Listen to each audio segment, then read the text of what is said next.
भाई पख्तून की गोली चला, पख्तून अपने भाइयों पे चलाया गोली। इसका मतलब भाई पख्तून पे चलाएंगे। प्रॉब्लम आप कई दफा जो चीज गलत है उसको गलत कहें, लेकिन आप जब इधर चले जाते हैं ना, वो बाल कटने का टाइम आ गया, ये अगर मेरी बात सुने।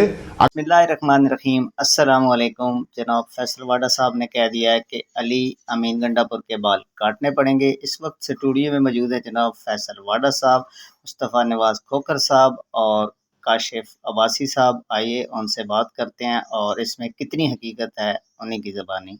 देखिए काशिफ साहब, सबसे इम्पोर्टेंट चीज़ ये है कि कोर्टों का ये काम नहीं है कि वो आलू की कीमत डिसाइड एब्सोल्युटली करें। राइट। उनका काम समोसों नहीं की कीमत कि नस्ला छापे मारे, टावर गिरा दें, था जेलों के अंदर जाके खड़े हो जाएं, कौन शराब पी रहा है, कौन शहद पी रहा है, फिर आप चले जाएं नस्ला टावर के गरीब लोगों को सड़क पे ले आएं, फिर आप भुट्टो साहब को फांसी दे के 50 साल बाद 40 साल बाद बताएं कि ये गलत हो गया, फिर आप रेकॉर्ड एक्ट के अंदर बिलियंस ऑफ डॉलर्स का नुकसान कर दें, आप किसी सोसाइटी को कैंसिल कर दें, किसी एसएसपी को बुला के उससे पूछें डीसी का के अभी जो यहाँ डीसी था इस्लामाबाद का, उसको जलील ख्वार किया। मैंने आपकी सारी बातें आगे वाली भी मान ली। ठीक है, अदालत को अदालत की तरह चलना एक सही है। दूसरा ऐसा है कि ये तासुर भी खत्म होना चाहिए कि अदालतों के अंदर एक डिवीजन है, उस डिवीजन के तहत पीटीआई को फायदा हो रहा है। एक अदालतें पीटीआई के साथ खड़ी हो गई हैं, स्टैब्लिशमेंट कहीं और खड़ी हो गई है, और गवर्नमेंट जो डेंजरस काम कर रही है वो अपना मलबा स्टैब्लिशमेंट के कंधे पर डाल देती है। और परसेप्शन ये आती है कि बाला साहब आप जो कहते हैं ना कि मंसूर साहब अब आ जाए आप चीफ जस्टिस काजी फाइज ईसा साहब के पास, मैंने उनके पास भी अपेयर हुआ, बेहतरीन आदमी है, और मैं मंसूर साहब के आगे भी अपेयर हो चुका हूँ। बेहतरीन आदमी है, जो उन्होंने अपनी एक स्पीच में जो प्रॉब्लम्स बताई पाकिस्तान की कोर्ट्स की, मेरे ख्याल से बहुत ही आइडियलिस्टिक और बड़े जबरदस्त आदमी है, बड़े हम्बल गुड नेचर्ड मैन है। सो कता कलामी जो खोकर साहब कह रहे थे कि हमारे लिए ना हमारी सोच होनी चाहिए, ना स्टैब्लिशमेंट का कोई रोल है इसके अंदर। अगर हुकूमत प्ले अराउंड कर रही है डेमोक्रेटिक पार्टीज के तहत, किसी को माइनस और किसी को प्लस कर, तो बोझ उठाए खड़े हों, वरना इसी में धंस दे जाएंगे। यू स्टैंड और यू सिट। अब आपने दूसरी चीज जो आपका पहला करिएगा, लेकिन निजाम की जो गलतियां हैं ना, अगर अदलिया की गलतियां हैं जो आपने गिनाई है, और 70-80 साल में हर इदारे ने गलतियां और बहुत गलतियां की, और मैं आपसे इत्तेफाक करता हूं कि ये जो जिस किस्म का, लेकिन सिर्फ इस वजह से कि उनकी खराबियां हैं जैसा बिलावल साहब गिनाते हैं, उसका मतलब ये नहीं होता कि अदलिया को जमीबोस कर दो, उसको गिरा दो और गिराना ठीक हो जाएगा। काशिफ साहब, जो आज केपीके का सीएम बातें कर रहा है, किसी अदालत ने नोटिस लिया? अदालतों का फर्ज नहीं है कि इसके ऊपर नोटिस ले। वो कह रहा है मैं गोली चलाऊंगा, गोली का जवाब गोली से दूंगा। भाई हमने केपीके पाकिस्तान का हिस्सा है, भाई हमारे पाकिस्तानी कोई गोली नहीं चलाएगा, किसी का बाप भी गोली नहीं चला सकता उनके ऊपर। लेकिन चलाना नहीं अगर कोई सकता, तो किसी का बाप तड़ी भी नहीं दे सकता हमें कि कोई गोली चला देगा। तू इतना बड़ा फन्नकार। देखिए मैं और वो दोस्त रह चुके हैं, आज भी कोलीग्स रह चुके हैं, हमारा सियासी इख्तलाफ हो गया मेरा और गंडापुर का, बट क्या किसी कोर्ट ने इंटरवीन किया? यहां तो कोर्ट आ जाती है, कोर्ट इंटरवीन करे। सर एक मेरी बात सुने, कोर्ट पॉलिटिकल मामलात में इंटरवीन करती है तो आप गालियां निकालते हैं, खड़े होकर जलसों में तस्वीरें लगाते हैं। ये तासुर दे रही है। कोर्ट का काम नहीं है सियासत में इंटरवीन करना। सियासतदानों का काम है सियासी लड़ाइयां आपस में बयानबाजी करना। आप काशिफ साहब हमेशा थ्योरेटिकल बात करते हैं और प्रैक्टिकल बात है, ये दुनिया इस तरह काम करती है। अगर आप कहते हैं एस्टैब्लिशमेंट का काम नहीं तो कोर्ट का काम है। आज तासुर क्या है? आज तासुर ये है कि कोर्ट्स खड़ी हो गई है एक पॉलिटिकल पार्टीज के पीछे। आप इसको इस तरह भी देख लेना कि हो सकता है जो खराबी कहीं ना कहीं हो रही है उसको जहाँ रोकते हैं। अब मैं आपको क्या कहूँ, कल ट्रिब्यूनल्स बंद हो गए इस मुल्क में। अब वो मैं सलमान राजा को सुन रहा था, वो कहता अब मैं क्या करूं ट्रिब्यूनल में जाके, उसका तो फैसला नहीं आना।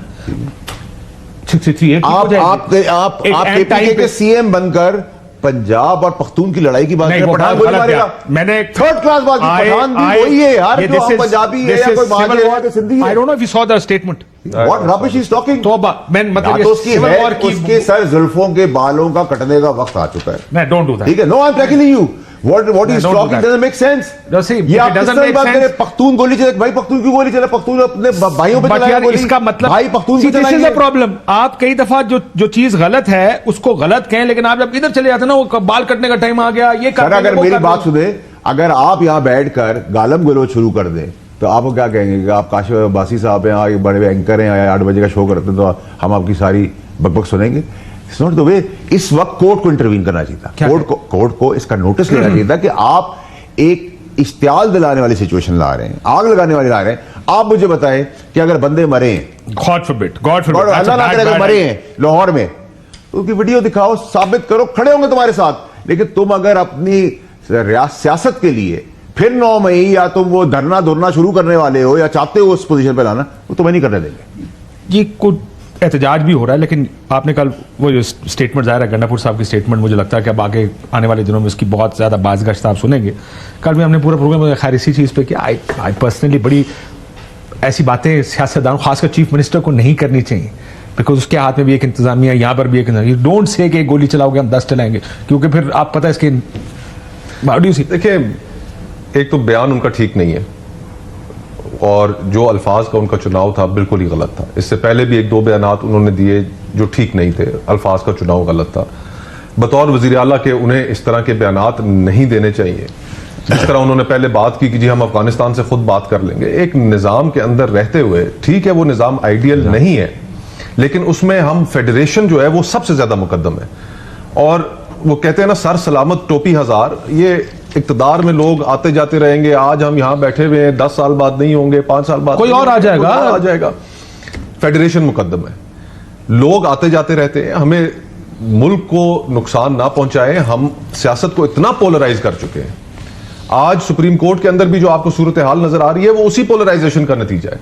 मीडिया के अंदर पोलराइजेशन मौजूद है, दीगर इदारों के अंदर पोलराइजेशन हुई। तो अब ये हम मुल्क को अगर हमने इस सारी सूरत हाल से वापस खींचना है तो सबको मिल बैठकर कुछ बुनियादी असूल तय करने होंगे। वो असूल हम आज भी तय करने के लिए तैयार नहीं है, बल्कि सूरत हाल को मजीद खराब कर रहे हैं। तो सूट नहीं करता ना सर, वो जो अंदर हुकूमत में बैठे हैं उनको कहाँ सूट करता है कि असूल तय हो जाए? नहीं, उनको भी सूट नहीं करता, और जो जेल में बैठे हैं वो भी, उनको तो चाहिए। वो तो खैर इस टाइम डेस्परेशन में, शायद इस टाइम जिस जगह पे वो है, वो तो कहेंगे कि आईनी तरमीम पर वापस आते हुए पूरा मुकदमा हुकूमत का इस चीज के ऊपर एक बेस्ड है कि जी की केसेस का इल्तवा बहुत ज्यादा है, और सियासी केसेस की वजह से आम जो लोग हैं उनके केसेस नहीं सुने जा रहे। इस वक्त सुप्रीम कोर्ट में जो पेंडेंसी है वो तकरीबन 60,000 केसेस के करीब है, तकरीबन 4.5 लाख के करीब हाई कोर्ट्स में, और 18 लाख से ऊपर सेशन और नीचे वाली अदालतों में। इन आईनी तरमीम में जहां पर सबसे ज्यादा केसेस इल्तवा है, उनके लिए तो कोई बात ही नहीं है, उनके लिए तो कोई रिफॉर्म्स ही नहीं है। तो आपकी इंटेंशन उसी वक्त खुलकर सामने आ जाती है। इस वक्त हमारी फेडरेशन को जो खतरात लाहक हो रहे हैं, पॉलिटिक्स मीनिंगलेस हो चुकी है। बलूचिस्तान में आप देखें सर, बड़े खराब खराब। मैं क्विकली मैं जरा 60 सेकंड से, अभी इन्होंने क्योंकि कहा ना कि अदालत उस तरफ है, से अदालत के बारे में इंप्रेशन क्या, बल्ला वापस ले लिया। लेवल प्लेइंग फील्ड का केस आया, कुछ नहीं किया। इलेक्शंस में जो कुछ हुआ, अदालत खामोशी, उनको तो नजर ही नहीं आ रहा था, खुद कह रहे थे। सुने, रिकाउंटिंग कितनी सीटें चली गई जो उनका काम नहीं था, या जो कहा जाता है कि वापस ट्रिब्यूनल्स में जाना चाहिए था मामला। 63A के ऊपर अब फैसला आएगा। सो बहुत कुछ ऐसा हुआ जिसको देख के कहा जा रहा है, जिसकी वजह से कहा जा रहा है कि वो इस तरफ जा रहा है। 30 सेकंड है आपके पास। It place both ways. देखिए, आपको मुल्क को अगर चलाना है ना, तो अपने मुल्क में एनवायरनमेंट देना। एनवायरनमेंट कब आएगा? जब अदालतें, एस्टैब्लिशमेंट और जमहूरी लोग एक पिच पे बैठे। पाकिस्तान के लिए बेहतर क्या है और पाकिस्तान के लिए अच्छा क्या है, सब कुछ हो सकता है। ये हो सकता है, यही वे फॉरवर्ड है सर। ये हो सकता है, अगर नहीं हुआ तो सब जगह तोड़फोड़। स्पेस अवेलेबल है क्या? तरीके इंसाफ के लिए वो स्पेल टेबल पे है, पहल करनी पड़ेगी। अदालत, एस्टैब्लिशमेंट, जमहूरी कुव्वतों को साथ बैठना पड़ेगा। मेरे बल में खाक, वरना अश्कबार आंखों के साथ आपको बैठना पड़ेगा। बैठना तो है ही है जिस जगह मुल्क आ गया। एक ब्रेक